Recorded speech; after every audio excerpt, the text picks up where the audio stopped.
Bonjour, bienvenue à Street Art City pour cette nouvelle saison 2022. On vous embarque dans les coulisses? C'est parti!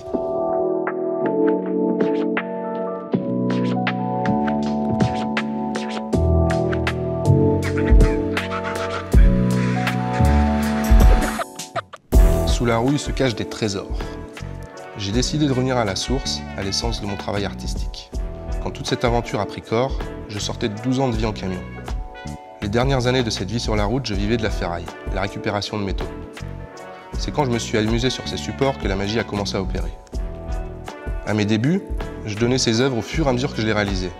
J'habitais en camion, je n'avais pas d'espace pour les conserver, et je considérais cela comme un passe-temps. C'était un moment pour moi, pour m'exprimer. Les réactions de mes amis qui voyaient mes premières œuvres étaient vraiment très encourageantes et inattendues pour moi. Voir leurs émotions quand je laissais une peinture chez eux avant de repartir sur la route m'a beaucoup nourri. Par la suite, le métal a toujours accompagné mes créations. J'aime ces matières, les différentes formes et textures qu'elles peuvent avoir. La vie qui se cache sous ces morceaux métalliques, parfois rebus. Chaque métal est unique. Le fer, le zinc, le cuivre.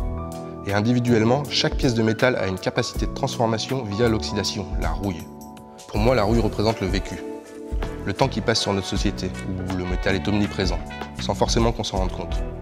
J'aime observer ce phénomène du temps dans les friches industrielles, que je visite toujours avec plaisir et curiosité. Je ressens beaucoup de sérénité dans une friche, une bulle où le temps semble s'être figé. C'est dans ces endroits que j'ai passé des heures à peindre et à créer dans l'anonymat pour, au final, devenir artiste. Pour Sous la rouille, je voulais retrouver le contact avec cette matière qu'est le métal. Un retour aux ressources. Mais aussi aller plus loin, me dépasser, jouer avec cette rouille, apprendre à la malaxer, la recréer, tenter de la dompter, apprendre de tous ses aléas, partir d'un objet usé, mangé par la rouille, et le parer d'or ou d'argent, en faire un bijou, une œuvre d'art. Tel a été mon défi. Je voudrais faire de Sous la rouille un moment hors du temps, un moment passé dans une friche oubliée des hommes, brillante de mille feux.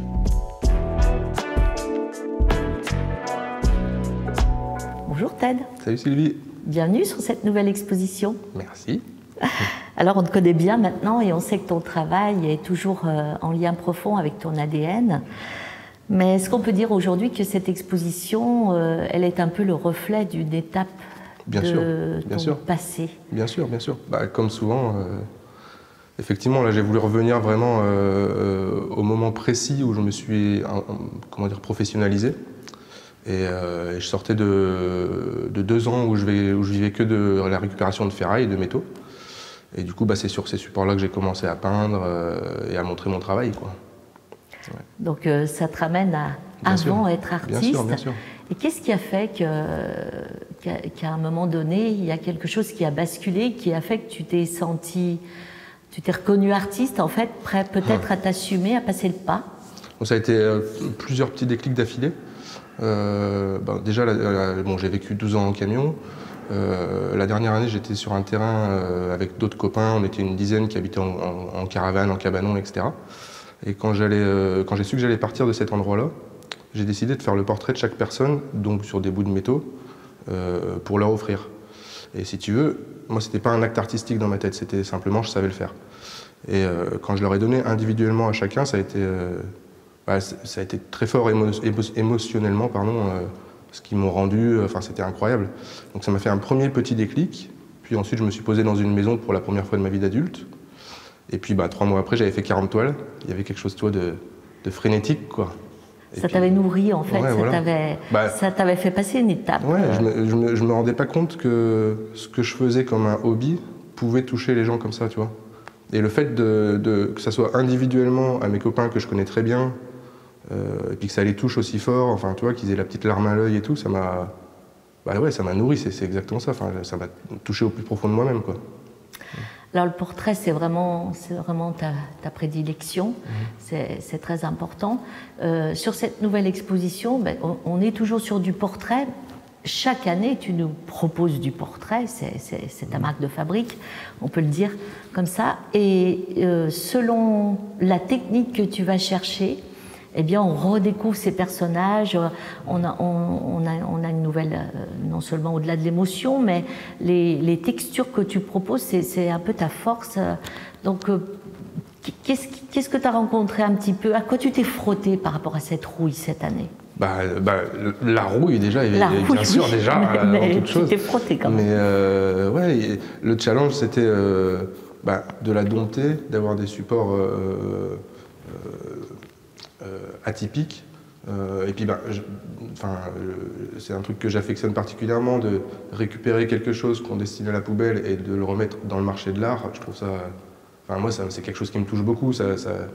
Même si je ne suis pas sûr que le public s'en rende compte, mais c'est quelque chose qui fait appel à l'écologie, à notre façon de vivre à tous. Tu vois, et puis ça évoque le temps qui passe, la rouille, c'était beaucoup ça dans cette exposition. Ça évoque les friches, un univers où j'ai particulièrement évolué en tant que récupérateur de métaux et en tant que peintre sur les murs, quoi. Moi, je suis allé énormément m'entraîner dans les friches, quoi. Et pratiquement y vivre aussi, parce bien que... Bien sûr. Voilà, il y a une période etc. de ta vie où tu étais en prise directe avec ça. Bien sûr. Là, par contre, la rouille, effectivement, pour la première fois, c'est au-delà d'un médium, on va dire.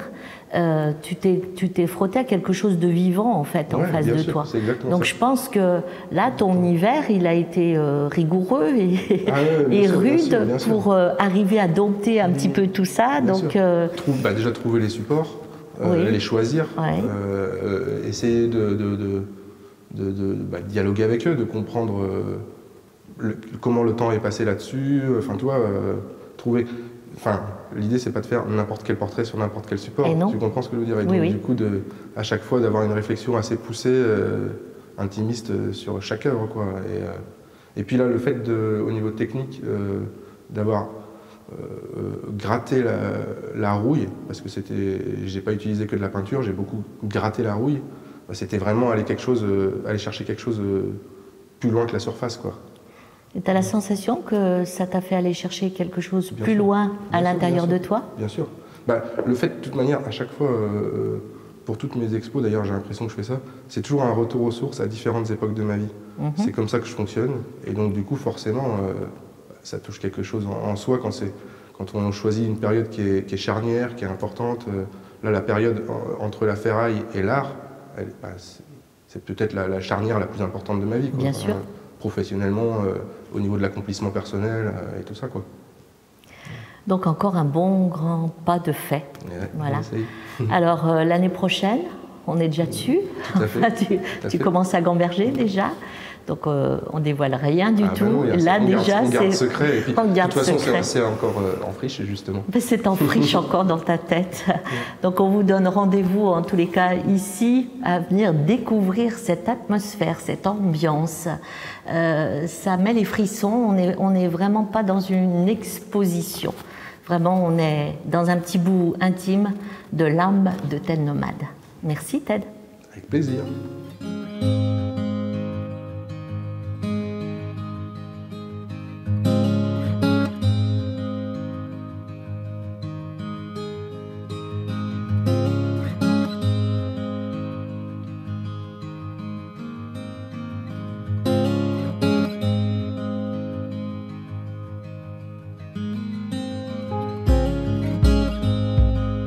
Cat & Action, pour cette saison 2022, nous présente Fait l'un pour l'autre. Dans la continuité de leurs imaginaires nourris de leur fusion, les deux artistes nous invitent à entrer un peu plus profondément au cœur de leur intimité, comme s'ils nous recevaient dans leur salon. Ambiance feutrée et décor qui rappellent notre inconscient à un repère intérieur personnel. Les félins sont à l'honneur et s'offrent aux visiteurs avec une certaine nonchalance assurée. Ils nous interpellent en se prélassant près d'un fauteuil, sur une étagère, au salon qui pourrait être chez nous et tentent de nous faire craquer pour une adoption. Un bout de chemin de vie en notre compagnie. Chacun de ces félins a une histoire à vous raconter. Chacun est à adopter. Alors, vous laisserez-vous attendrir, séduire, conquérir? Leur destin est entre vos mains. Bonjour, Cat & Action. Bonjour Sylvie. Bienvenue. On va apprendre un petit peu à vous découvrir. Ce qui nous intéresse dans ce petit dialogue, cette petite conversation, c'est qu'on aille chercher d'où vous venez, qui vous êtes vraiment au fond de vous. Alors on va commencer par toi, Action. Qui c'était ce petit garçon? D'où vient-il? Je sais que toi tu viens de la culture hip-hop, le graffiti est entré très tôt dans ta vie. Parle-nous de ce départ dans cette vie. J'étais le petit garçon qui dessinait tout le temps à l'école. J'étais le bon élève du premier rang, mais je dessinais dans toutes les marges, dans toute la place disponible. Voilà, je dessinais tout le temps. Ça ne m'empêchait pas d'avoir de bons résultats, mais j'étais un créatif de tout. Je crois que j'ai essayé d'inventer tellement de choses. Sur mon vélo, faire des barrages dans les rivières. J'étais un créatif très très jeune. Comment le tag est rentré dans ta vie? Comment tu as percuté avec ça? J'ai percuté avec ça à cause de la musique hip-hop qui m'a converti au graffiti, on va dire. C'est à l'issue d'un concert à l'époque de Triptyque où j'ai fait mes premiers tags en ville. Voilà. Et puis ensuite, ça a continué. Alors un petit peu de démêlé avec la justice au début, puis ensuite une utilisation du graffiti beaucoup plus coloré dans des lieux dédiés où on pouvait vraiment rester devant le mur longtemps, réfléchir et faire avancer notre pratique. Mais avant d'en arriver là, revenons juste à la période du tag un peu, voilà, où c'est plutôt répressif à ce moment-là. Et quelles questions tu aurais aimé qu'on te pose à ce moment-là? Pourquoi tu faisais ça en fait? Qu'est-ce qu'on t'a jamais demandé à ce moment-là, que tu étais encore adolescent, enfin je veux dire très, très jeune? Qu'est-ce qui t'a manqué à cette période-là pour qu'il y ait un déclenchement, peut-être une prise de contact un peu plus profonde avec toi? Étant un créatif depuis très très jeune, après le tag ça n'a pas été un épisode très très long, c'était vers ma majorité je crois que j'ai pu assumer mes actes directement, il me semble. J'étais un créatif quand même depuis très longtemps et ce qui m'a manqué c'était de me dire pourquoi des gens créatifs comme ça en permanence, on n'essaye pas de leur en faire un métier. Pourquoi on veut nous ranger dans des cases? Moi à l'époque on voulait que je fasse de la conception de structures métalliques.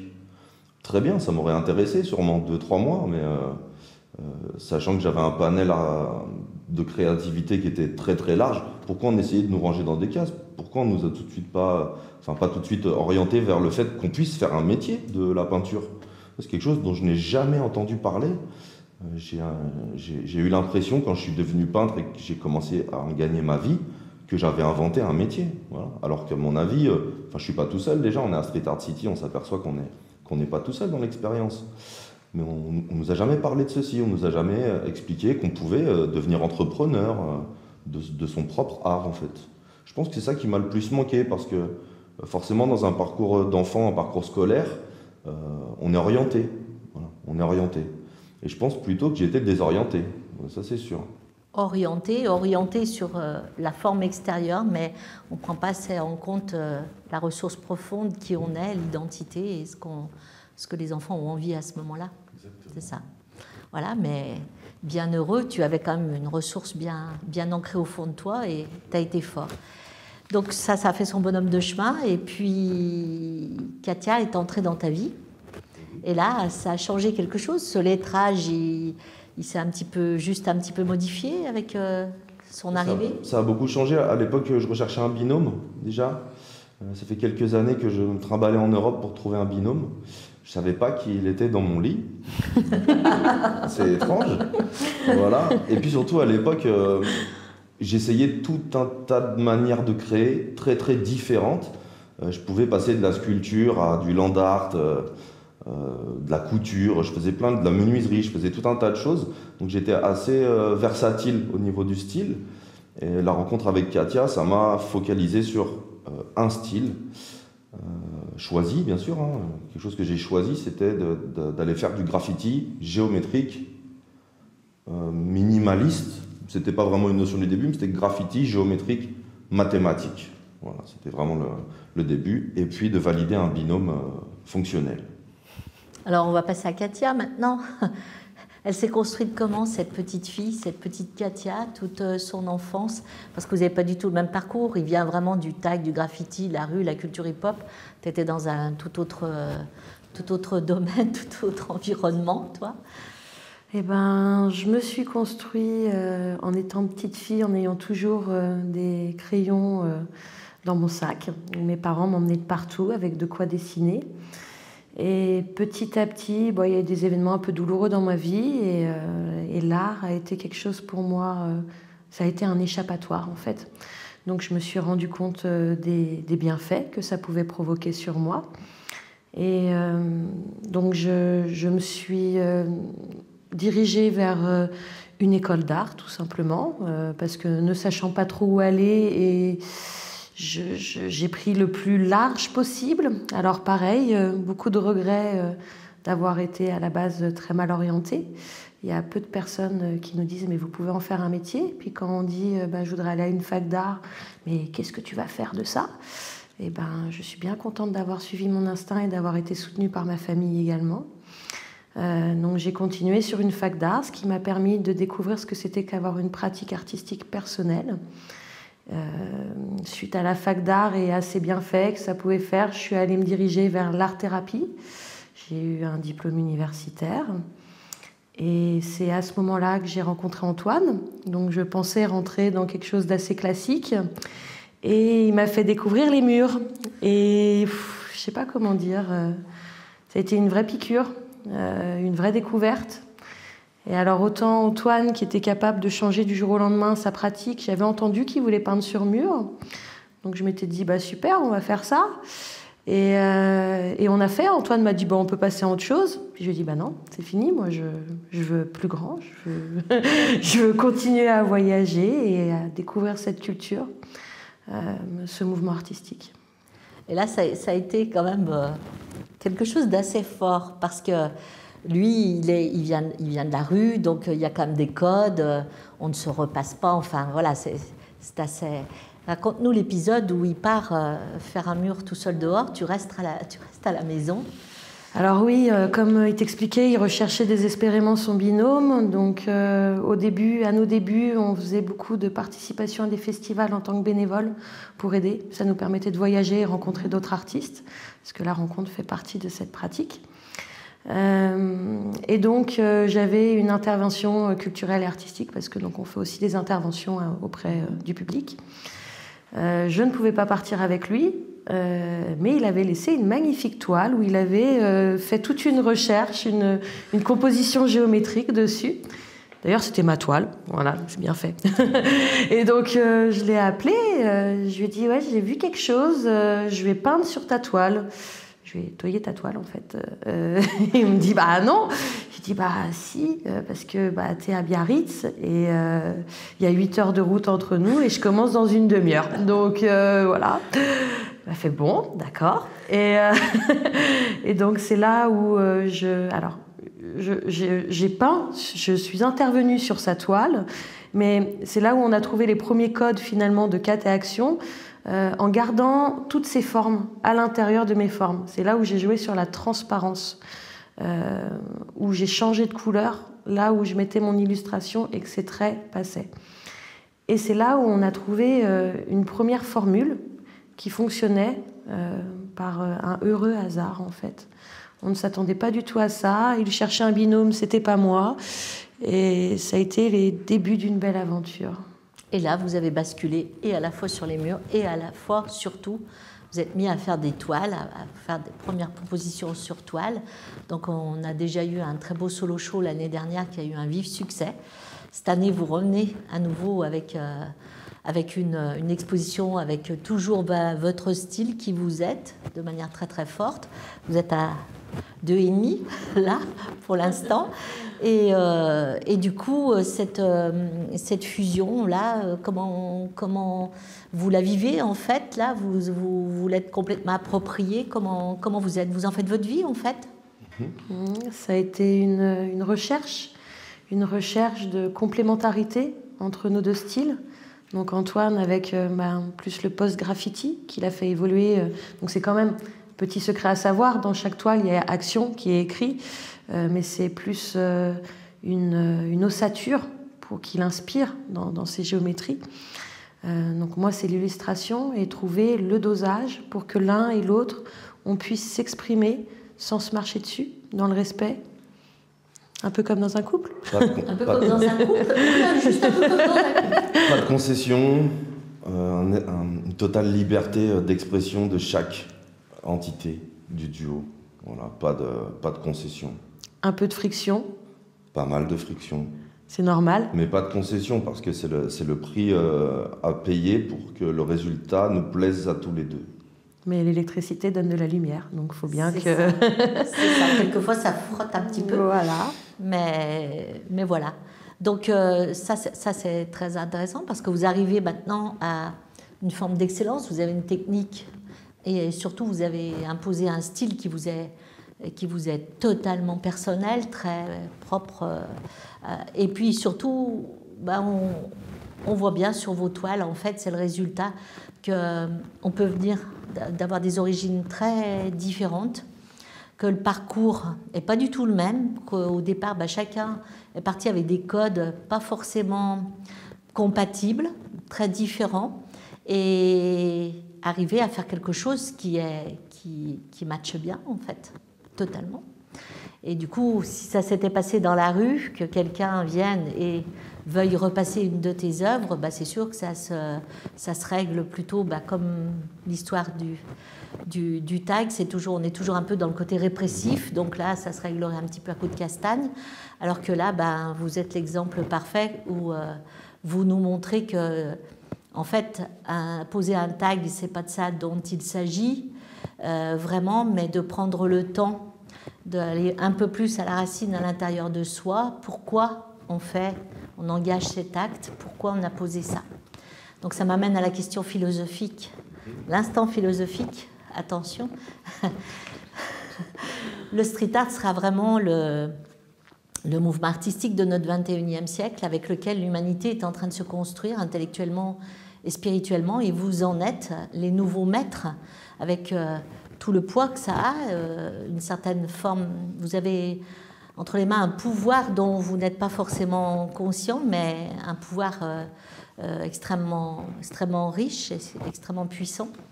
Donc j'ai envie de vous poser la question à chacun, avec vos bombes, qu'est-ce que tu as envie de changer dans le monde aujourd'hui, Katia ?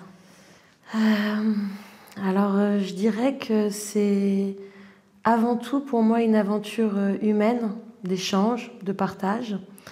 Un peu ce qui se passe à Street Art City, justement, de complémentarité toujours, de rencontres. Je pense que j'aurais envie de développer vraiment ce côté d'atténuer les différences et d'évoluer dans un monde où les gens peuvent communiquer et partager ensemble des choses, même si c'est des gens totalement différents. Je pense que la couleur est un puissant moyen d'arriver à... Je ne sais pas si le mot paix peut ressortir, mais une complémentarité entre les gens malgré leurs différences. Voilà. Et pareil, au niveau de la nature, cette symbiose entre humains et aussi entre animaux d'ailleurs, c'est peut-être pas pour rien. Avec les animaux. C'est peut-être pas pour rien qu'on parle aussi du sujet animal. C'est que justement, que ce soit les humains, ça serait bien qu'ils évoluent en symbiose ensemble, mais pareil avec notre planète en général.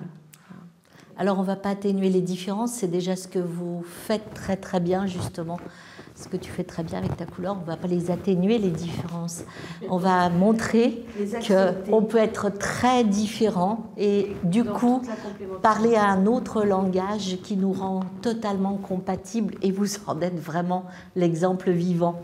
Et toi, Action, qu'est-ce que tu changerais avec tes bombes dans le monde ?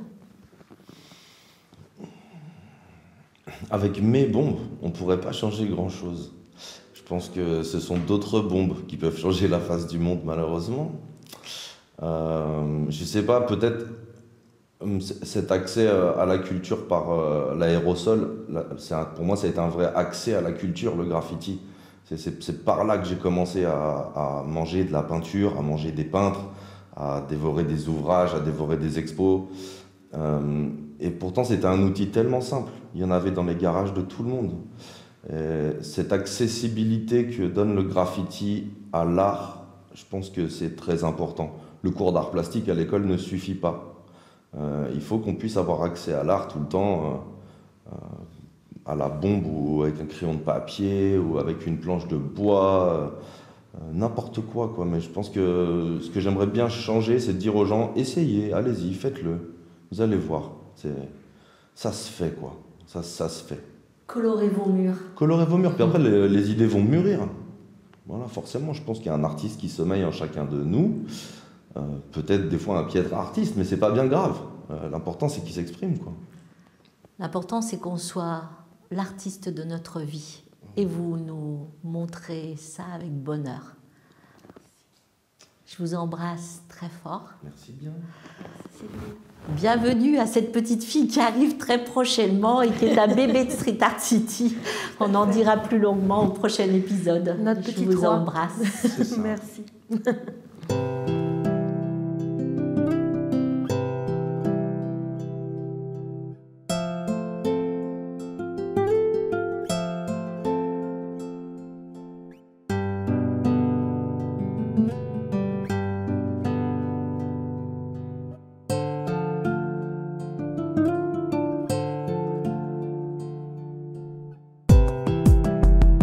Vincent Loisy, c'est l'histoire d'un peintre-graffeur qui s'ennuyait sur la toile et qui a mis le feu en galerie où il pose ses œuvres.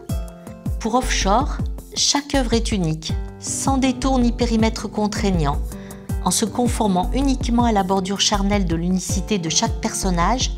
Vincent Loisy laisse cependant vagabonder sa farouche liberté d'action, en y mettant tout son cœur fidèle à l'amour du voyage, de la rencontre et de la découverte de l'autre.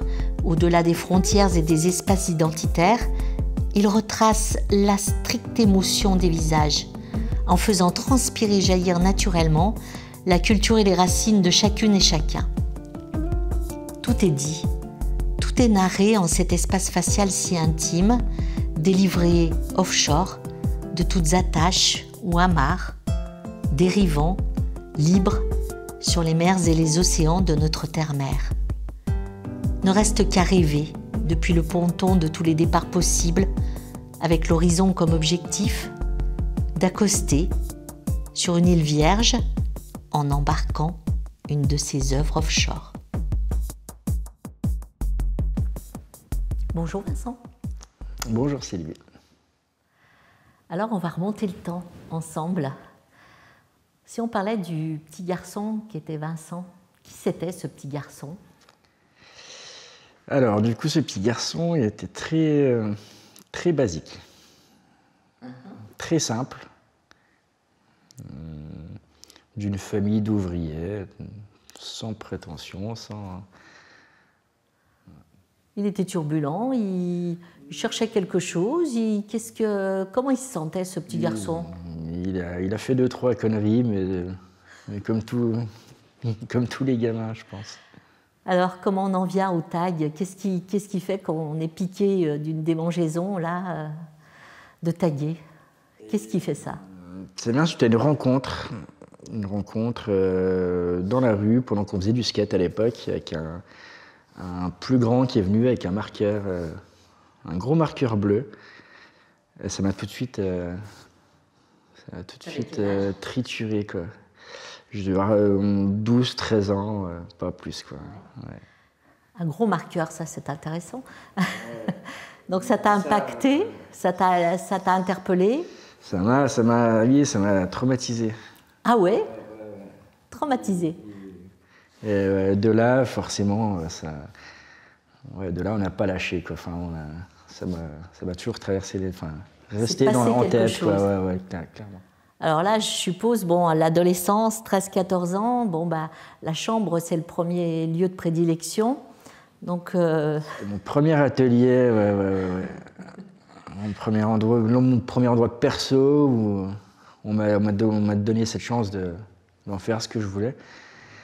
Et du coup, j'ai beaucoup peint dans la chambre, sans faire de tableau, rien, mais c'était vraiment Oui, alors on va tous mes relativiser. essais, tous mes... À 14 piges. Non, c'était... La chambre, c'est plutôt un squat qu'un atelier. C'était un squat, c'était des tags, c'était... Mais voilà, c'était... Ça te démangeait. C'était moi, ça me démangeait, ouais. Le regard parental là-dessus, comment ça s'est passé? J'ai eu la chance d'avoir des parents très ouverts, qui venaient pas forcément du milieu artistique, mais qui m'ont laissé faire les choses. Tout simplement. Voilà, ils voulaient juste pas qu'il y ait ni d'amende, ni d'histoire, quoi. C'était plutôt une famille sans histoire. T'as pas trop transgressé pour transgresser. T'as pas été trop en garde à vue. Un petit peu, mais jamais toi. On est passé entre les gouttes. Voilà, on a fait... Voilà, on a fait notre histoire simplement. Non, j'ai toujours eu la bonne étoile. Alors, je pense que quand même ce regard parental bienveillant, relativement ouvert pour le coup par rapport à leur milieu et à leur culture, t'a peut-être tout simplement permis juste une reconnaissance et puis du coup une fluidité et donc un respect de toi-même et donc du coup un respect des autres et certaines limites donc où tu n'avais pas forcément besoin bien sûr, de transgresser. Non, oui, c'est ce qu'on pourrait dire l'école de la rue. On se met des limites, on s'auto-gère, même si on est très jeune. Enfin, on arrive à comprendre les limites à ne pas dépasser. Donc on va leur dire merci quand même à papa et maman d'avoir laissé cet espace libre comme ça pour qu'il y ait cette fluidité. Et qu'est-ce qui a fait qu'à un moment donné tu as pu avoir le déclic, reconnaître, sentir que tu pouvais t'assumer en tant qu'artiste? Parce qu'entre gribouiller et basculer en tant qu'artiste... Ça c'est venu quand même... Plus tard? Bien plus tard où j'avais mon premier appartement, donc du coup je produisais plus. C'est pareil, sans me mettre focus sur les tableaux et me dire... je produisais pour produire parce que ça me faisait juste vibrer. Et il y a un ami à moi qui vient plutôt d'une famille aisée, enfin qui n'est pas forcément de la même... du même milieu, entre parenthèses, a voulu m'acheter un tableau, quoi, tout simplement. Enfin, je ne sais plus, c'était peint sur... c'était pas forcément du bois, mais c'était une espèce de bout de palissade. Et il a eu un coup de cœur sur une pièce. Il m'a dit, ça, combien? Il m'a mis un peu... ah oui, ça a dû être... Il m'a mis un peu la pression, parce que moi, c'était pas forcément destiné à la vente. Et du coup, ça a fait un petit déclic... Ça fait un petit déclic. En me disant, il y a des gens qui aiment mon boulot, et puis ça... Ça pourrait être, en fait. Et après, voilà, on se dit, ça pourrait être... ça pourrait être comme ça. Ça pourrait être un métier, ouais, ça pourrait... Dans tous les cas, je comptais pas lâcher, parce que c'était hors de question de lâcher. Tu peux pas lâcher une passion, hein, si c'est ta passion. Non, hein, c'est vrai, c'était toi. Donc, du coup, ça se goupillait plutôt bien. Plutôt bien. Forcément, ouais. Donc la toile, donc ça était parti sur la toile, et puis tu t'es vite ennuyé sur la toile, c'est ce que je dis toujours, le peintre qui s'ennuyait sur la toile. Ouais. Comment il en est venu, ce peintre qui s'ennuyait sur la toile, à mettre le feu en galerie, en fait? Et du coup, voilà, plutôt un boulot de longue haleine, on change de support, on fait beaucoup de tests. Et le manque de moyens m'a fait peindre sur du bois. À la base, c'était des chutes de bois, plutôt des comment on appelle ça, des tiges, quoi. C'est un peu tout bois que j'ai récupéré dans mon atelier, dans la rue, un peu partout. Et jusqu'au jour où j'avais plus que des cagettes. Et la réflexion a fait qu'on peint sur les cagettes, on les brûle, on fait des tests, et ça aboutit à ce travail. Ouais. Ça, c'est vraiment la voie, c'est vraiment quelque chose, la révélation, en fait, suivre son instinct, s'écouter et surtout savoir se reconnaître. C'est vrai que moi, ça me tient toujours à cœur de rester, de garder mon feeling et pas forcément essayer de pousser des portes dans tous les sens. Ouais. Enfin, je reste, j'ai ma ligne de conduite et on verra ce qui se passe. Ton parcours, le parcours, on part d'un jardin public un après-midi où on voit un plus grand arriver avec un gros marqueur. Cette rencontre. Et puis arriver à aujourd'hui, tu es papa. Je suis papa. Un petit garçon de 1 an. Et deuxième solo show à Street Art City. Plusieurs dizaines d'œuvres vendues, reconnues, attendues ici à Street Art City. Donc par rapport à ton petit garçon, en tant que papa, aujourd'hui, c'est sûr que ça te fait basculer, mais en fait, tu incarnes vraiment que, oui, on peut s'écouter à 14 ans, d'avoir une envie, l'assumer jusqu'au bout et puis être l'homme qu'on doit être. Oui, c'est sûr, ça met dans le rôle inverse. Ouais, maintenant je suis à la place de mon père et du coup je vois le petit Malo grandir comme si c'était moi. Je lui dis oh là, attention. Donc on va déjà dire un grand merci aux parents et grands-parents de t'avoir ouvert cet espace et de t'avoir permis d'être l'homme que tu es aujourd'hui. Et bienvenue à ce petit Malo et plus tard qu'il puisse être qui il est. Ça, c'est intéressant. Ça c'est très important qu'il fasse son chemin tranquillement, même si du coup il va être forcément plus axé. Moi, je voyais mon papa bricoler, lui il va avoir son papa à peindre. Donc, est-ce qu'il va... En général, on fait tout le contraire. L'avenir nous le dira. Voilà. On n'écrit rien pour lui aujourd'hui. Non, il ne faut surtout pas ça. En tous les cas, l'histoire, elle est belle et on prouve une fois de plus que quand dans la vie, on reste fidèle à soi-même et authentique, tout est possible et qu'on peut vivre de nos passions matériellement. Ça, c'est très important. Alors, la question cruciale que je vais vous poser à tous, la réflexion, en conclusion, le street art, ça va être le mouvement artistique de notre 21e siècle avec lequel l'humanité est en train de se construire intellectuellement et spirituellement, et vous en êtes les nouveaux maîtres, incontestablement. L'artiste Vincent Loisy, aujourd'hui, qu'est-ce qui changerait au monde avec ces bombes ? Eh bien, il changerait beaucoup de choses.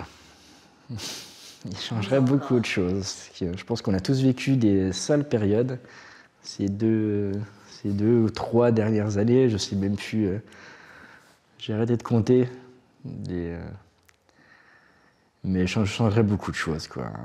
Forcément. Je pense que vous aurez toujours la même réponse. Mais voilà, la guerre, les maladies, le Covid, la famine, enfin voilà, je pense que c'est... sans prétention, voilà, si quelqu'un ressort de l'expo avec un sourire, avec le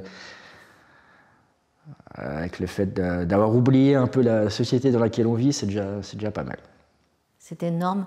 Il va juste falloir que vous preniez conscience que vous avez un énorme pouvoir avec vos bombes et que ça agit super bien parce que les gens viennent, ils arrivent ici et ils repartent d'ici avec du rêve plein la tête, des possibles, les horizons ouverts. Et ça, c'est formidable. C'est la plus belle des nourritures. On va continuer de se nourrir avec ça. Et on ne va pas en demander plus. On va rester fidèles à nous-mêmes, continuer à être juste, qui nous sommes et partager au maximum cette aventure humaine avec tous ceux qui viennent à notre rencontre ici sur ce lieu magique. Je te remercie beaucoup, Vincent. Merci, Sylvie. On continue le chemin ensemble ? Pas de problème. Je t'embrasse très fort.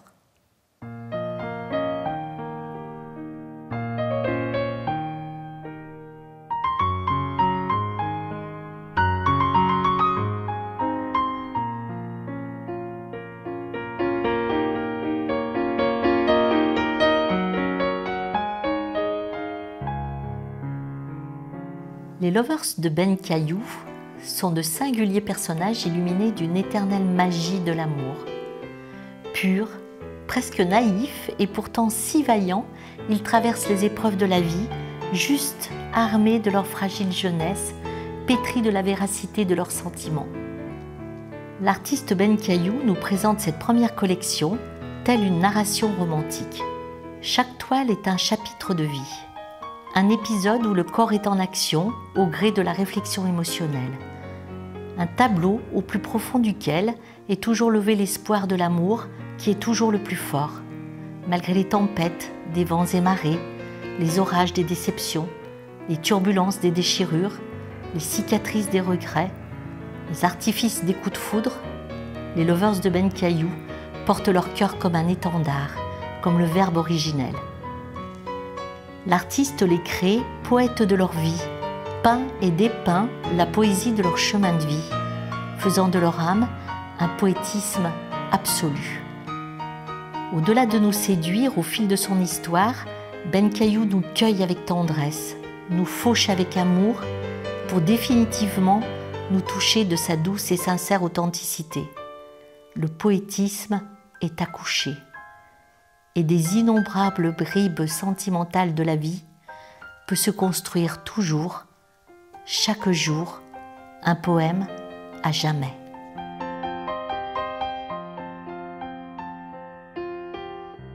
Bonjour Ben Caillou. Bonjour Sylvie. Bienvenue sur cette première exposition. Pour une première exposition, tu frappes fort.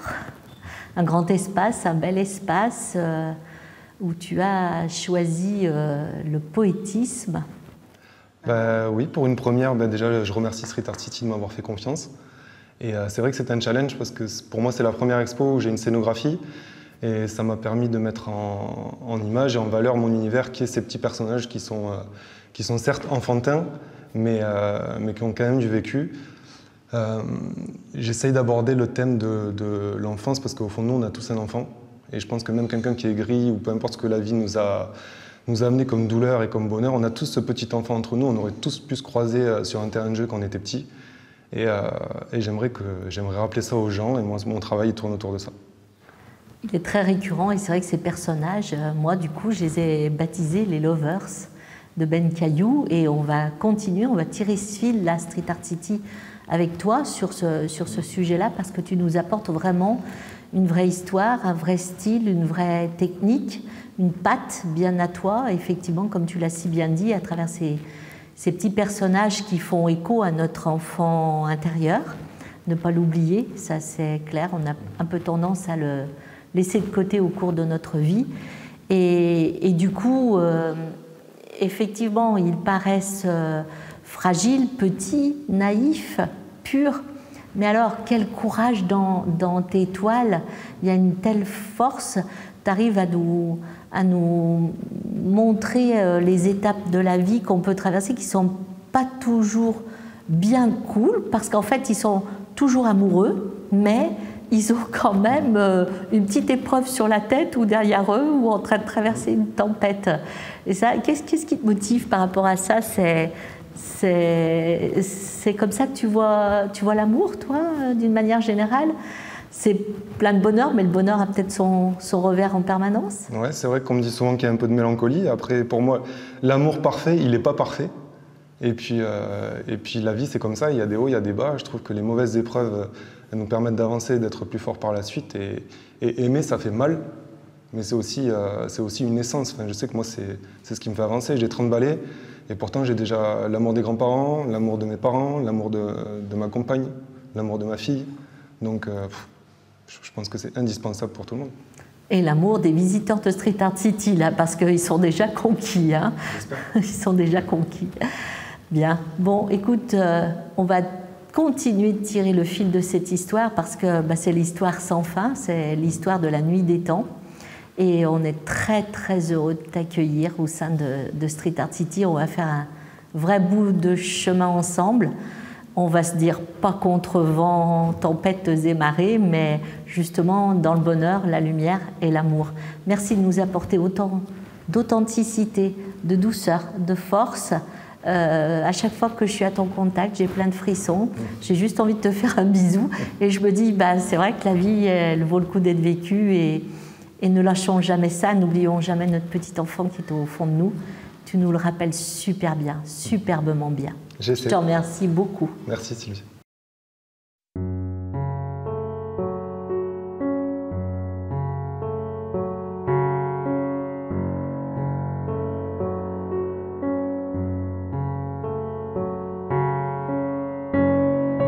Pour sa première exposition à Street Art City, l'artiste espagnol Soen Bravo nous livre avec brio le sentiment et la conscience absolue des choses.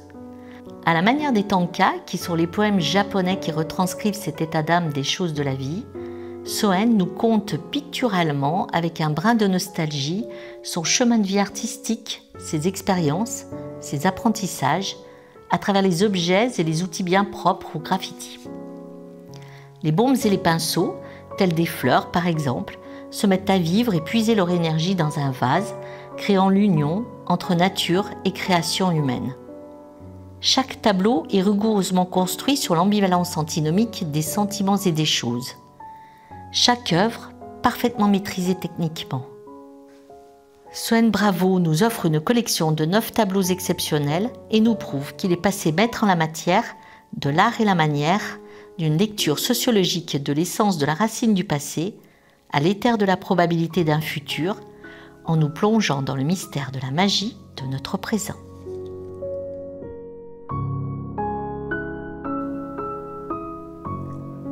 Bonjour Soen, bienvenue sur ta première exposition à Street Art City. Buenos días, Sylvie, muchas gracias.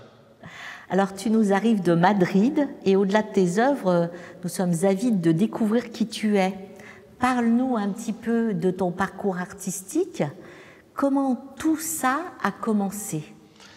Bueno, yo comienzo a pintar graffiti, conozco el graffiti a los 14 o 15 años y he pintado desde el momento en todo tipo de soportes, muros, trenes, en la calle, en cierres, un poco de todo, hasta el día de hoy, que actualmente lo practico menos. Tu as peint des trains. Tu as peint des trains. Sí. C'est incroyable par rapport à là où tu arrives aujourd'hui. Donc ce qui est formidable, ce qui est incroyable, c'est cette technique. Tu es autodidacte et tu t'es forgé tout seul une technique absolument parfaite, digne d'un grand maître du XVe siècle. Donc ça, parle-nous un petit peu de cette évolution, comment tout seul tu es arrivé de partir d'un tag sur un train à des toiles exceptionnelles comme cela. Bueno, pues la evolución considero que ha sido totalmente natural. Todos los años atrás, como decía, fue el graffiti. Todo más lo que es las letras, ese anuncio, esa competición, y los últimos años me empiezo a motivar más por lo figurativo, el realismo, por probar otras técnicas como es el óleo en los lienzos y por tratar de transmitir un mensaje al público, al exterior, más allá de lo que es el graffiti, pero manteniendo esa esencia. Ce qui est incroyable, c'est que on t'imagine bien un peu à la fois seul à Madrid pour évoluer comme ça, et en même temps en contact avec ce principe du graffiti, et tu m'as dit que tu allais plusieurs fois par semaine au Prado, dans les grands musées de Madrid pour trouver l'inspiration. Donc au-delà de la technique, qui est juste incroyable, arriver tout seul à une telle technique, ton style, c'est que tu nous proposes un style qui est très personnel. Dans la construction graphique de tes toiles, il y a vraiment, et je veux que tu me parles de cette construction graphique qui fait cette signature si forte et si personnelle qui t'appartient. Pues sí, como dices, me inspiro, voy a veces a museos en Madrid, en otras ciudades, y bueno, hoy en día pienso que aunque no estudies un estudio formal, se puede aprender de muchas maneras. El graffiti considero que ha sido mis cimientos. He aprendido mucho con el graffiti, en las formas, en la perspectiva, el volumen, los colores. Y bueno, hablando de mi temática, mantengo un poco esos colores que se pueden utilizar en el graffiti, que son diferentes a la realidad. Utilizo unos cortes a partir de mis letras de graffiti, propios también del wild style, del estilo de graffiti. Y bueno, en algunas obras, como se puede ver, trato de transmitir una denuncia social, política, económica, con el antibol, con la alarma, trato de transmitir un elemento como transgresor. En otras obras, simplemente mis vivencias pasadas del graffiti y mis vivencias pasadas en general. Y bueno, con todo ello, pues ahí está mi obra de momento. Un vrai morceau de toi, une vraie authenticité, c'est juste formidable. Gracias. Dans le monde, aujourd'hui, avec les bombes, les sprays, vous avez un réel pouvoir en tant qu'artistes tous, alors que vous venez simplement de la rue, du tag, comme ça. Aujourd'hui, qu'est-ce que tu as la sensation de pouvoir apporter ou pouvoir modestement changer dans le monde à travers ton œuvre et tes bombes et avec tes bombes? Bueno, pues que la cultura esté para todos, que no haya que buscarla. Eso es algo importante y más en los tiempos en los que vivimos, que la gente piense un poco más allá de lo que hay en la tele y en algunos medios de comunicación y ofrecer cultura en general. Et toi, rien que toi, tout est dit. On a vraiment affaire à un artiste, Sohaine Bravo est quelqu'un de plus authentique qu'on ne peut pas, qui met tout dans ses toiles. Et moi, je vous propose de vraiment prendre le temps de regarder les toiles, de les vivre, de vous en nourrir. Il y a des messages absolument incroyables. Ces mélanges d'éléments sont vraiment des morceaux de vie et à eux tout seuls, de véritables messages sociétaux qui sont vraiment très, très, très, très, très forts. Je te remercie beaucoup, Sohaine. Street Art City est très fier de t'accueillir et bienvenue dans l'équipe de Street Art City. Je suis certaine que cette exposition va avoir un succès formidable. Muchas gracias de nuevo a vosotros y muchas gracias por la oportunidad. À très vite.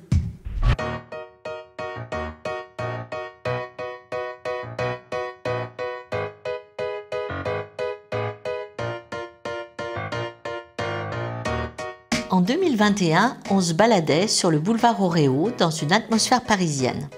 En 2022, Zach Oréo a fait évoluer son espace urbain en ouvrant sa station de métro parisienne sur une ligne en sous-sol qui relie New York. C'est un véritable voyage qui est proposé aux spectateurs au gré de multiples scènes de vie sur les tableaux et les panneaux de signalisation détournés de Zach qui ne cesse de nous séduire en nous embarquant dans son univers, un brin humoristique pourtant bien en phase avec les travers sociologiques. Plus que jamais, le cartoon jacking est mis en lumière au fil des œuvres. Ce procédé, inventé et démocratisé par l'artiste, vient de l'expression carjacking, vol d'un véhicule, pour arriver à cartoon jacking, vol d'un corps de cartoon. Le cartoon jacking est né. Déambuler au fil de cette exposition est divertissant. On se laisse prendre au jeu des scénettes extraites de grands classiques de la bande dessinée qui nous renvoient aux bons souvenirs de notre adolescence en toute insouciance.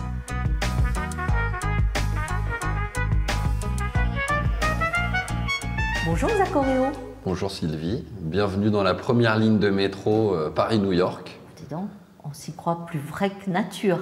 Bah là c'est clair, ouais. Cette année j'ai eu encore beaucoup de boulot, hein. Je dirais comme chaque année à Street Art City, la charge de boulot s'amplifie. Les installations sont juste magnifiques, tu es perfectionniste, on le sait. Ouais. Tu pousses vraiment jusqu'au bout les ambiances et les atmosphères, mais là franchement on y est vraiment plus vrai que nature. Bah, l'année dernière on avait juste fait la partie d'entrée avec les escaliers du métro avec un signe métropolitain et tout le monde voulait descendre. Donc on a décidé cette année de prolonger les travaux. Et donc là, on a une ligne de métro complète avec un vrai quai où on peut visiter, se promener voilà, à Lurcy-Lévis, à Street Art City. Donc c'est plutôt cool.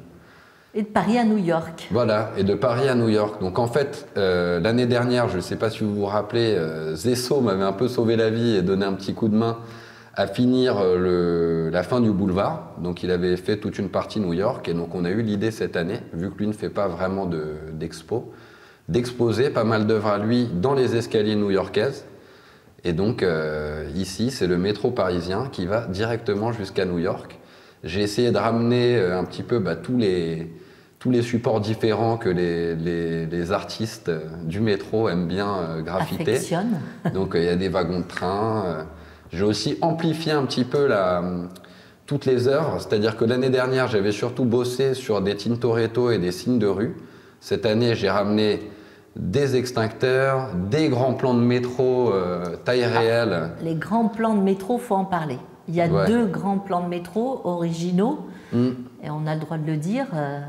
Ils sont récupérés en libre service sur les quais de métro. Voilà, par l'artiste directement. Donc ça, c'est plus vrai que nature et ça a une vraie histoire. Donc si un jour vous ne retrouvez plus votre chemin sur un quai de métro, voilà, je suis en quelque sorte responsable. C'est la faute de Zach Oreo. Voilà. Bon. Et je suis aussi en train de bosser sur une cabine téléphonique donc, qui a été récupérée sur le site. Donc je pense que ça doit être une cabine des années 80. Oui, donc je suis en train de bosser là-dessus. Comme tous les ans, je suis un petit peu à la bourre parce que j'ai beaucoup de boulot. Mais en tout cas, j'espère en mettre plein les yeux. En tout cas, ça va arriver, cette cabine téléphonique, elle sera justement là, juste derrière toi. C'est vraiment la cabine où on se mettait la tête dedans, comme ça, contre le mur. Mais franchement, on y est vraiment plus vrai que nature, quoi, avec ces petits plans qu'on peut prendre juste pour circuler, et les 2 grands plans qui font un effet fantastique, et surtout les toiles. Tu nous proposes vraiment sur toile cette année un vrai travail qui a vraiment évolué. Tu es toujours très précis, une technique très propre, mais cette année on sent vraiment un degré qui a passé, une belle lumière, une belle profondeur, une belle précision. Et toujours ces petits clins d'œil. Exact. En fait, on n'a pas parlé de la partie en haut pour l'instant, mais pour ceux qui ont visité l'année dernière, j'ai rénové aussi pas mal de choses là-haut. Complètement même. Et j'ai essayé en fait, ce que j'ai essayé de faire l'année dernière, l'idée était un peu plus vague. Donc j'avais fait plein de signes de rue différents, sans forcément ancrer dans des thématiques. Et cette année, j'ai vraiment essayé de concentrer et de faire plusieurs œuvres dans la même ambiance. Donc vous verrez, il y a toute une série sur Tintin et le capitaine Haddock qui se font une mission tagage de fusée. J'ai amplifié toute la partie où il y avait un mur défense d'affichés. J'ai rajouté plein de choses. Vu qu'on va à New York, dans ma rue, je vous ai prévu un petit bureau de change pour changer vos euros en dollars, en auréodollars. C'est ça. Pour pouvoir aller faire du shopping à New York. Non, j'ai vraiment essayé de pousser un petit peu plus le truc. J'ai eu des petits coups de main aussi pour construire pas mal des nouvelles cloisons. J'ai récupéré un intérieur de bus qui était sur le site pour créer un intérieur de wagon. On a fabriqué les tabourets en carrelage qu'il y a sur les quais de métro. Non, on a vraiment essayé de recréer une vraie station de métro. Il manque que les pickpockets et la mauvaise odeur, mais je ne sais pas si on a envie de les ramener ou pas. Pas tout à fait, pas tout de suite. Pas tout de suite. Un peu plus tard. Écoute, ça s'annonce très bien.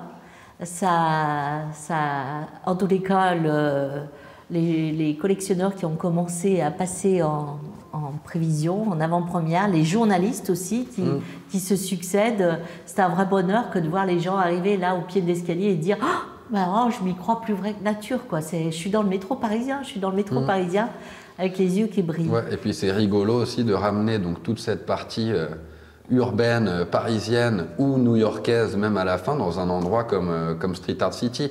Pour les visiteurs qui viennent en voiture, ils seront assez surpris, je pense, de trouver ça ici. Voilà, donc c'est cool. Et on déambule toujours accompagné de ton petit nounours malicieux, un petit peu coquin, turbulent. Tiens, je vais te poser une question. Qu'est-ce qui pourrait changer avec ces bombes, ton nounours malicieux, dans notre monde d'aujourd'hui? Alors, je pense que ce serait un peu prétentieux d'imaginer qu'il pourrait changer des choses dans le monde, mais je dirais que si j'arrive à ramener un peu de gaieté, de bonne humeur et d'humour aux visiteurs, etc., et aux gens qui voient mon travail, je pense que je suis déjà comblé, ravi. Donc après, si ça peut être un peu plus que ça, c'est toujours mieux, mais bon. Commençons déjà par ça, je pense que c'est déjà pas mal. Toute la force des artistes de Street Art City, tout en humilité, et pourtant ils sont porteurs de tellement de talent, et ils apportent tellement de bonheur et de rêve aux visiteurs qui vont se faire une joie de défiler tout l'été. Là, en tous les cas, tu les attends. Ah bah, dans la station de métro, je les attends, je dors ici d'ailleurs. Voilà, je les attends ici, je ne bouge pas. Donc rendez-vous, là, on part à La Défense, voilà. Ligne 1. Voilà, exactement. Direction La Défense. Avec Zach Oreo, à très vite.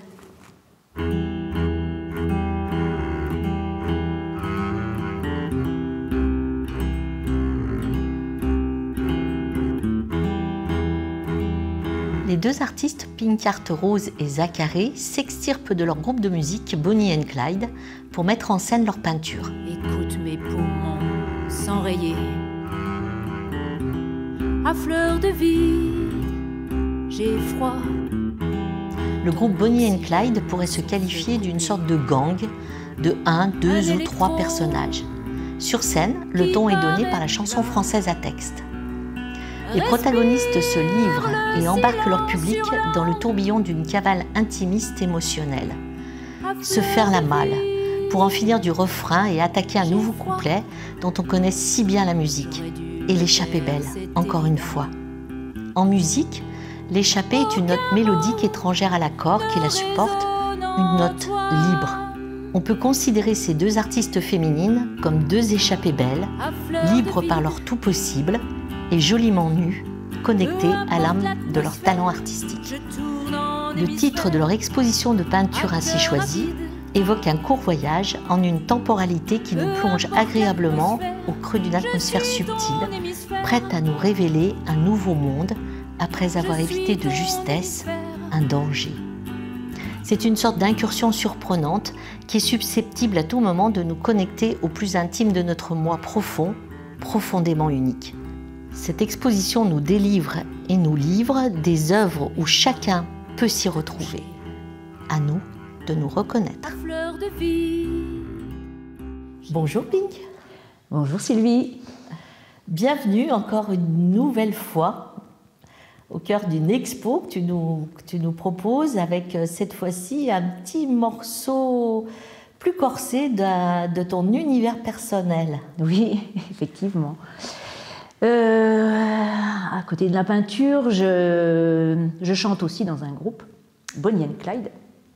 Et donc c'était un groupe avec de la chanson française à texte qui exprime beaucoup d'émotions, beaucoup de cris, beaucoup de colère et puis de douceur aussi.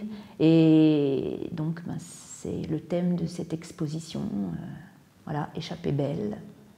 Cette année. Tu t'es extirpé un petit peu de la musique, comme si la musique et du coup le chant, la voix te suffisaient pas par rapport à tout ce que tu as exprimé en toi. En fait, tu as fait une petite bifurcation sur la peinture pour jeter un peu de l'émotion, mais qui sort tout droit de tes chansons, de ce groupe aussi, de ce que vous vivez ensemble.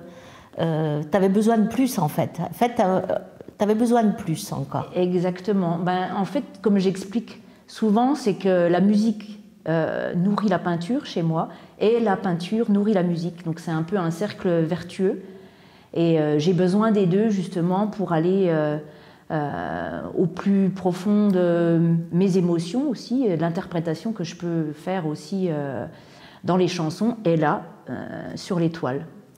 C'est une réelle opportunité du coup cette année parce que plus que dévier, s'échapper et aller encore autrement, moi je le ressens vraiment comme un trait d'union parce que du coup pour la première fois tu relis vraiment la musique, ton groupe, le chant, toute ta gestuelle quand tu es en concert, etc., à la peinture, à la toile, et c'est vraiment un vrai trait d'union. Donc, qu'est-ce que ça t'a apporté, justement, la substance de ce trait d'union, en fait, ça a dû quand même encore aller chercher autre chose au fond des tripes en faisant l'étoile. Ça ne doit pas être comme les fois précédentes où tu racontais une histoire à travers l'étoile qui était liée à la peinture. Bien sûr, vous avez toujours un petit bout de vos tripes et de votre histoire perso, mais là, cette fois, c'est vraiment...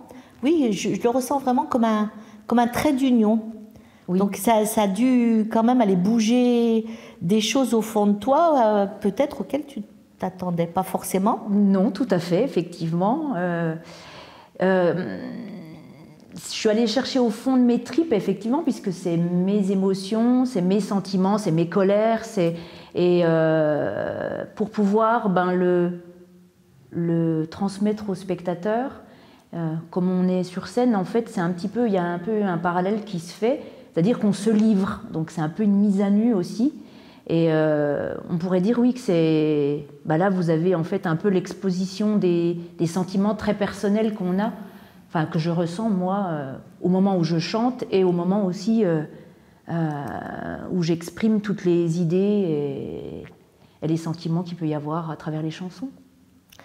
Alors, au-delà d'aller chercher quelque chose de profond en toi, on peut dire que quand même les toiles sont nourries des histoires, des textes de tes chansons. Oui. C'est vraiment ça. Tout à fait. Et c'est aussi une nouvelle aventure puisque tu partages. Alors, vous êtes bien chacune dans votre espace avec votre identité, mais du coup, tu as ouvert l'espace à Zacharie qui, elle, intervient dans Bonnie and Clyde en tant que parolière et prend des photos du groupe aussi. Et ça aussi, je trouve chouette parce que tu lui as fait une place et c'est peut-être pas évident. C'était peut-être pas une évidence pour chaque artiste parce que à Street Art City, tu es quand même bien assise maintenant depuis 4 ans que tu es avec nous. Et c'est un beau morceau d'aventure, je trouve ça assez chouette, ça. Et de lui avoir fait une petite place comme ça, au point qu'elle puisse exposer, du coup. Tout à fait. C'est sûr que elle a une part importante, puisqu'elle a écrit pas mal de paroles, de chansons.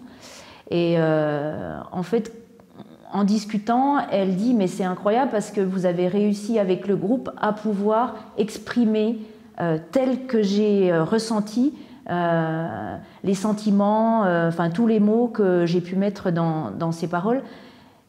Et du coup, moi j'ai fait le pont avec ça, c'est-à-dire que moi j'ai réinterprété aussi les paroles et les chansons qu'elle a pu nous écrire. Et on voit que c'est en fait, on a un petit peu la même sensibilité sur pas mal de choses.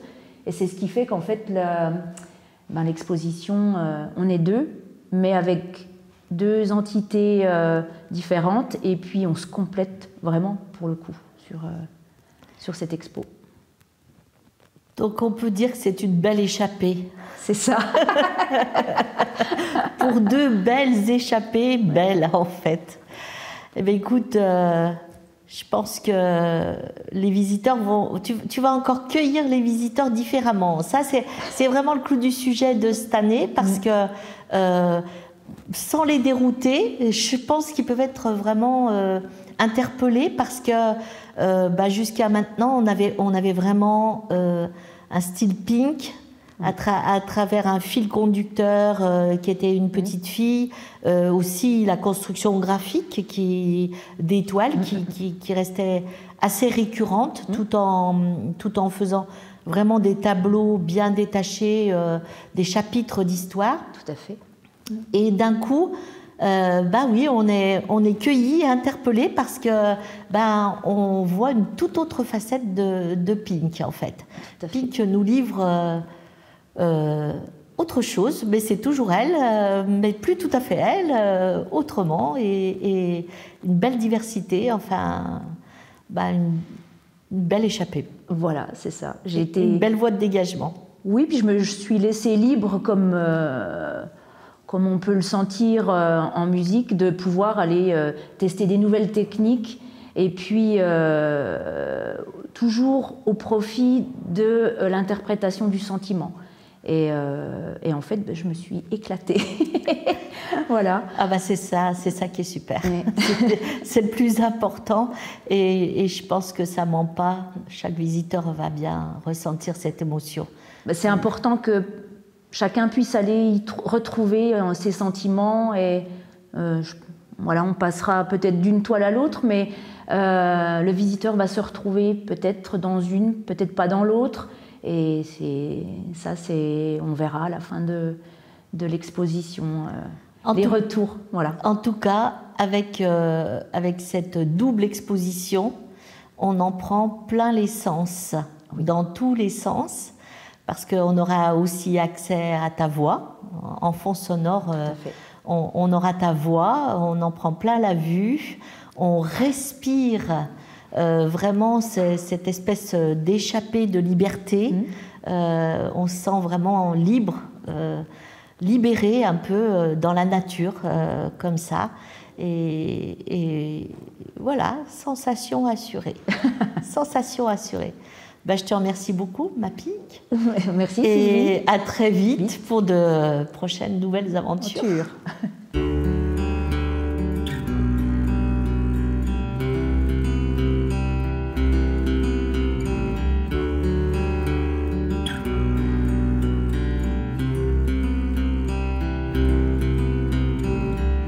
Une existence à trop manquer, succession de jours bien lisses, à vouloir être trop ordonné, j'en ai perdu l'abscisse.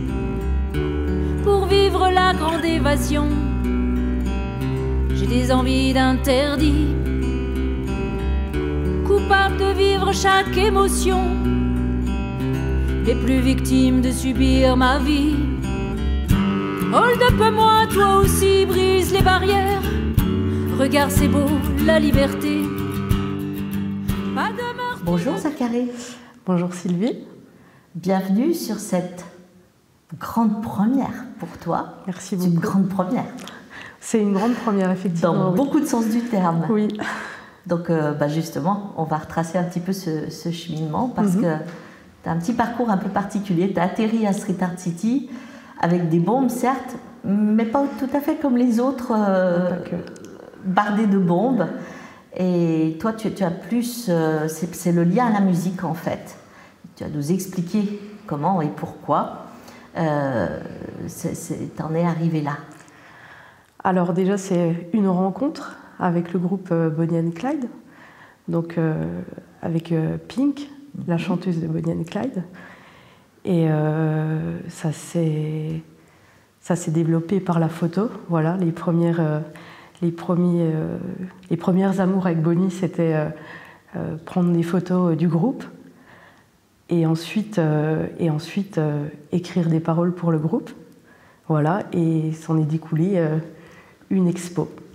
Et du coup, des paroles de chansons à la photo, le visuel, etc., il y a eu vraiment un rapport assez charnel avec ce groupe où tu avais vraiment envie d'aller plus loin. Donc tu as commencé par accompagner Pink Arthrose, qu'on connaît bien ici, à venir un peu en mode assistante, on va dire. Tout à fait. Sur ces expositions. Et de fil en aiguille, on a senti, enfin c'est révélé que toutes ces émotions, tout ce que tu avais à dire, ne passait pas que par les paroles des chansons et être chanté après. Donc c'est vrai qu'il y a un petit peu tous les sens qui sont mis en exergue à travers ta forme d'expression. Et on s'est dit, eh bien, pourquoi pas jeter un petit peu ces émotions qui te bouffaient un peu, parce que tu es quand même quelqu'un de très passionné, vite dévoré. Tout à fait. Et c'est ça que j'ai envie de savoir un petit peu plus par rapport à ta profondeur, ton rapport à cette émotion. l'expo, elle se vit comme une catharsis, hein, on va dire, parce que c'est... Voilà, j'ai voulu... Il y a eu la photographie qui m'a inspirée, il y a eu les textes, et voilà, il y avait un besoin, un désir d'exprimer les sentiments de manière encore plus forte, plus puissante. Et voilà, c'est ce que j'ai voulu le faire, voilà, à travers des toiles. Donc là, on combine les paroles, la photographie sur des toiles, donc c'est encore une autre forme d'expression. Et j'ai voulu encore chercher encore plus de vérité pour avoir une véritable connexion avec le public, faire passer des sentiments puissants comme une onde qui pourrait prendre chacun aux tripes, quoi. Voilà. Donc j'espère que les toiles reflètent ça, mais il y a eu cette recherche véritable de vraiment tout mettre sur la toile, mettre vraiment les sentiments, son intérieur en extérieur. Voilà. Alors sur les toiles, c'est sûr, on retrouve cette chose-là, mais c'est surtout l'ambiance de cette exposition qui est à la fois double et perso. Tout à fait. Vous êtes chacune, vous êtes toutes les deux à la fois dans cet espace, et bien chacune à votre place, on va dire. Vous l'avez appelé échappée belle, ça veut bien dire ce que ça veut dire, comme si vous vous échappiez. Moi, depuis tout le début qu'on a mis cette expo en route, qu'on en a parlé, je vous ai vu comme toutes les deux dans une boîte comprimée, et que d'un seul coup, on faisait péter le couvercle et il y avait une espèce d'échappatoire. Il y avait déjà tellement de choses artistiquement de fait, parce que ça chante, ça écrit, ça joue de la musique, ça se photographie, ça joue aussi la comédie, parce que quand le groupe se donne en concert aussi, il se passe encore d'autres choses par le biais de la gestuelle. Et d'un coup, j'ai vraiment senti que vous exprimiez, comme si un petit peu l'espace de Street Art City vous révélait une voix supplémentaire, une nouvelle voix, dire « Ah mais attends, on peut encore dire ces choses-là, mais avec encore plus d'émotions, encore plus de choses, plus de conséquences, en les jetant en fait sur la toile. » Et c'est ce qui est intéressant, profond, déroutant peut-être à un moment donné pour le visiteur, parce qu'il faut bien qu'on précise, oui, c'est pas une expo collective, vous êtes dans le même espace, mais bien chacune avec votre forme d'expression, certes avec une petite racine commune, mais votre forme d'expression qui va très, très loin, quoi, ailleurs, qui nous emmène vraiment ailleurs. C'est vrai que ça peut être déroutant pour le visiteur, le spectateur, mais en même temps, c'est voilà, avec Pink, on se connaît depuis un moment maintenant, et voilà, effectivement, on est dans la même pièce, mais on est très différentes sur la technique. Mais vu qu'on se connaît très bien, on est aussi complémentaires. Et c'est ce qui est très très intéressant, c'est que le visiteur va pouvoir venir découvrir deux univers complètement différents, mais avec des sensibilités communes. Et avec aussi, comme tu dis, chacune a mis vraiment de la puissance dans son art. Et voilà, et on espère, moi j'espère que quand le visiteur arrive, il ait cette explosion de sensibilité, aussi bien d'un côté que de l'autre, et qu'il se dise, oui, c'est deux choses différentes, mais on a un tout fort et puissant. Voilà.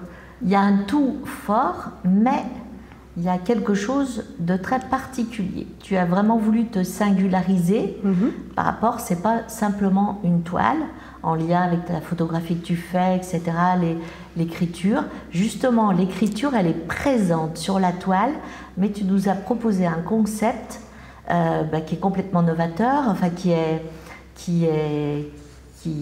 innovant, oui, et très singulier. Et ça, il faut vraiment qu'on en parle de ça. Alors oui, c'est une idée que j'ai eue pour... J'avais vraiment... Alors les mots déjà pour moi c'est très très important, voilà, c'est un moyen d'expression à travers les textes, mais j'avais envie de pousser aussi l'expérience du mot, de la phrase à travers les toiles, encore garder ça. Et j'avais envie aussi surtout de créer une connexion particulière, privilégiée avec le public. Du coup, dans mes toiles, j'ai intégré des petits messages codés. Au recto. Au recto, voilà. On a des messages qui sont codés, qui sont illisibles. Sous forme de pixels, un peu, on peut voir des petits pixels. Et ça signifie des vraies choses que la personne pourra découvrir en achetant la pièce. Derrière, il lui sera remis une enveloppe avec le message décodé. Voilà. Donc, moi, j'aimais beaucoup l'idée de me dire, la personne prend cette toile, rentre à la maison et découvre l'enveloppe, ouvre l'enveloppe, et là, il y a je ne sais pas à quel moment, je ne sais pas, et se dit, chacun va vivre quelque chose qu'on ne saura jamais, de très intime parce et de mystérieux. Voilà, on ne l'a pas dit, mais à part moi, personne n'a aucune idée de ce qu'il y a écrit dans cette enveloppe. Non, même moi, je ne sais pas. Même moi, je ne sais pas. Voilà. Donc j'aime beaucoup l'idée qu'à un instant T, quelqu'un va ouvrir cette enveloppe et découvrir ce que j'ai écrit. Et je me dis, voilà, il y aura une connexion particulière entre cette personne et moi. Et ça pousse encore plus loin la relation. La relation, voilà. Et c'est quelque chose qui est important pour moi dans cette expo aussi, c'est cette notion de partage et de connexion avec l'autre. Ça, c'est très très important pour moi. Mais toujours en intimité. Tout à fait. Voilà. Donc ça c'est... Voilà. C'est le clou du sujet, en fait. C'est un petit peu déroutant parce que on a tous accès à la toile. Donc moi, hier après-midi, je me suis prise à essayer de décrypter un mot. Tiens, j'ai l'impression qu'il y a ce mot-là décrit, mais par contre, tout le reste de la phrase, non. Et ce mystère, en fait, sont des toiles mystérieuses, mais qui se dévoilent et s'offrent à tous. Tout à fait. Voilà. Et une seule personne, le protecteur qui l'embarquera dans sa vie. Il y a vraiment cette notion de protection, effectivement. Voilà, aura le privilège de décacheter cette enveloppe en intimité au moment qu'il le souhaite, quand il le souhaite, comme il le souhaite, en fait. Ou s'il le souhaite ou pas, il aura le droit de ne pas l'ouvrir. Il a le droit de ne pas l'ouvrir, effectivement. Voilà. Eh ben, un beau challenge. À voir ce qu'on va vivre cet été. On vous attend cet été à venir découvrir une partie, mais surtout vous emparer du mystère. Je te remercie beaucoup, Zacharie. Merci Sylvie. Merci de m'accueillir à Street Art City.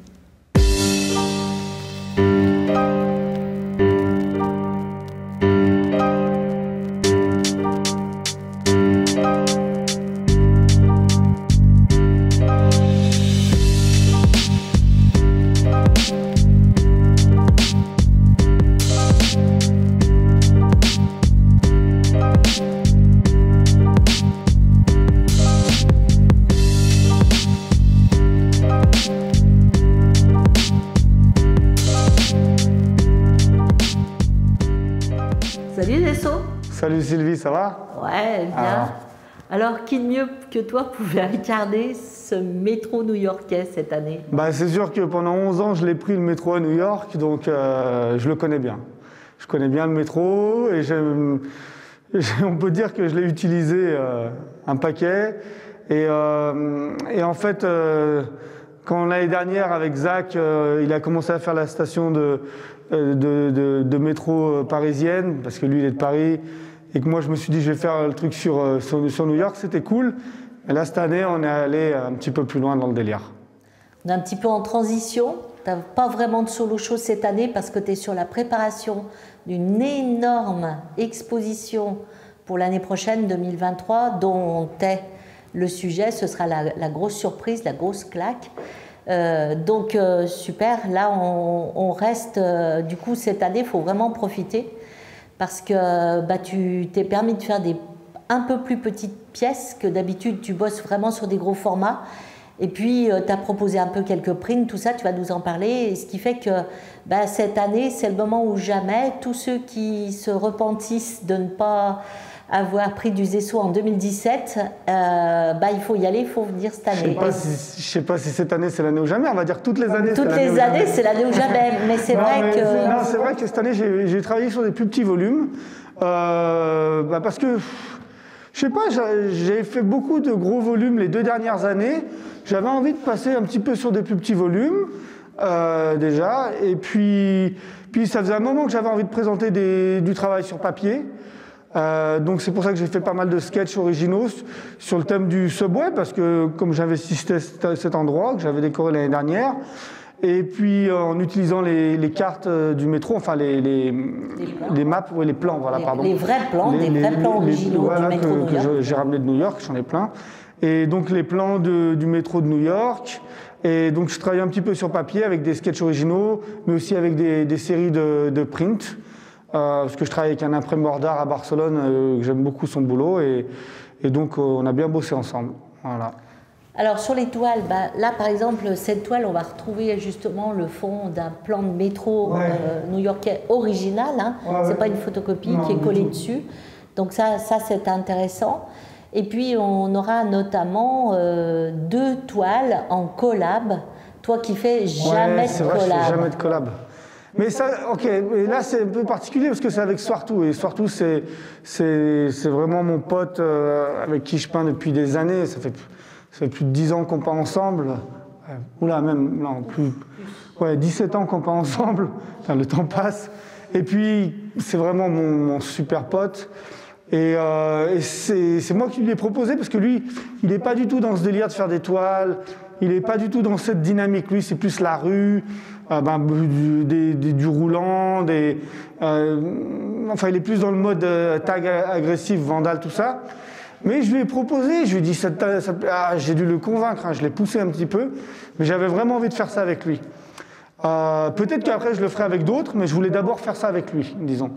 Et donc, chez lui, à Londres, à London, il a préparé 2 toiles. Une qu'il a fait dans son jardin, où il a écrit Swartou, et une autre où il est parti plus dans l'ambiance qu'il connaît, c'est-à-dire il est allé sur une espèce de bretelle du périphérique, je crois, à Londres, la nuit, une nuit où il y avait personne, comme ça il a bien pu prendre son temps, c'était une nuit un peu brouillard, et il l'a posé, il a fait un graffiti, et après il a enlevé la toile, et il a fini son graffiti là où Et puis il m'a envoyé tout ça. Il a roulé les 2 toiles, il les a envoyées à Barcelone, et moi, à Barcelone, je les ai travaillées en studio.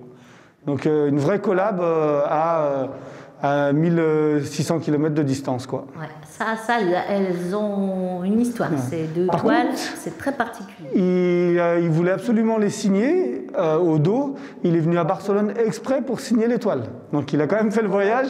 Parce que je lui ai dit, comment on fait pour que tu signes les toiles, tout ça. Et il ne savait pas quand est-ce qu'il pourrait être là cette saison.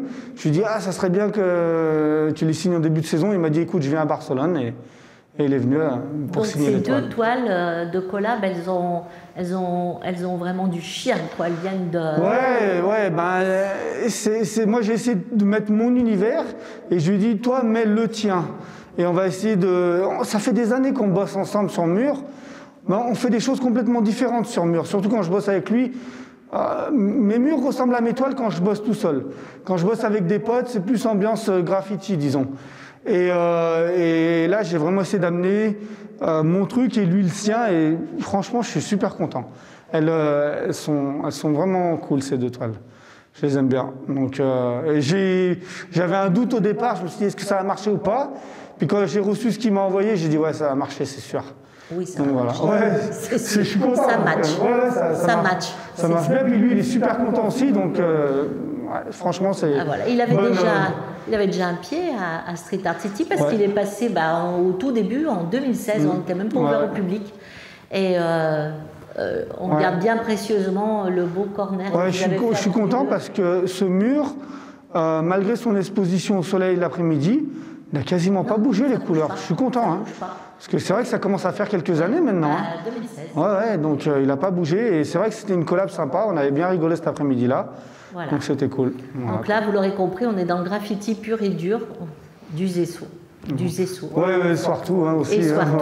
Et Swartou, qui est un vrai personnage. D'ailleurs, dans la fabuleuse aventure de Street Art City, le bouquin, il nous a fait un témoignage qui est juste fantastique et très, très constructif. C'est quelqu'un de vrai, quoi. Donc quand il parle ou quand il écrit, t'as quelque chose d'authentique, quoi, tout simplement. Il n'y a pas de filtre avec Swar. Hein. C'est quelqu'un d'entier. Hein. Non, bah ouais, c'est pour ça que je m'entends bien avec lui. Hein. C'est pour ça qu'on s'entend bien, lui et moi, quoi. Donc, Voilà, donc le clin d'œil, rendez-vous avec Zesso dans le subway de New York, avec bas d'étoiles, des œuvres. Si jamais les gens se perdent dans le métro, ils ont peur de se perdre, ils ont qu'à regarder l'étoile, il y a des maps. Exactement, vous avez les plans là sous la main. Allez. Merci. Merci. On se donne rendez-vous l'année prochaine pour du lourd. Ouais, on va bosser dessus là. On est en train de réfléchir activement dessus, quoi. Ça bosse dur. Allez. Ça marche. À plus. À plus.